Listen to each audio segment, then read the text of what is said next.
Now at 6, Catholic leaders identify nearly 300 priests and clergy members accused of sexually abusing children all across Texas. Nearly 60 of them worked in San Antonio and the surrounding areas.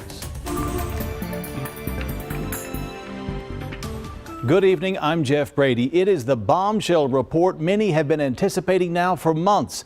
Eyewitness reporter Jaleesa Irizarry was at today's announcement and has the details.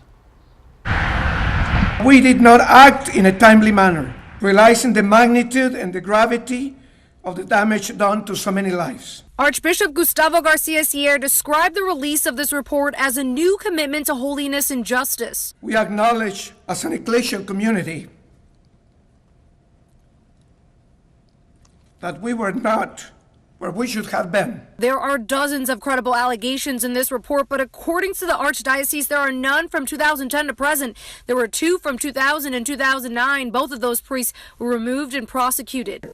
And the names are continuing to come out. Following today's address, the Archdiocese added another priest to the list, Charles Miller, who was credibly accused for sexual abuse in 2007 for an incident in 1980. We don't know if more will be named, but the Archbishop says another allegation was reported yesterday from an incident that happened decades ago. He says, unfortunately, he expects other survivors to come forward. None of those named today are currently with the Archdiocese at this time. There are no truly enough times that we and I can express contrition, regret, and remorse to this person who carried this unbearable pain and burden for many decades. I believe prayer, humility, and truth will bring healing. Jaleesa Irizarry, KENS 5 Eyewitness News.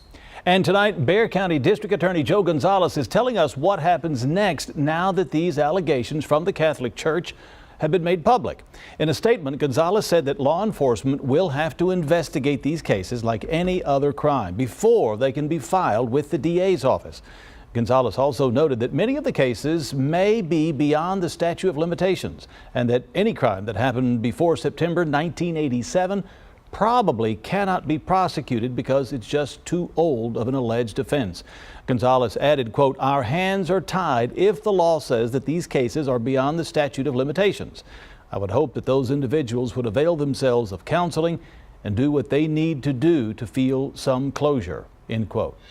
Now, you can find continuing coverage on today's child sexual abuse report at KENS5.com or our KENS 5 app. We've posted the entire report from the Archdiocese of San Antonio online, and you can also find other links to other reports released around the state of Texas.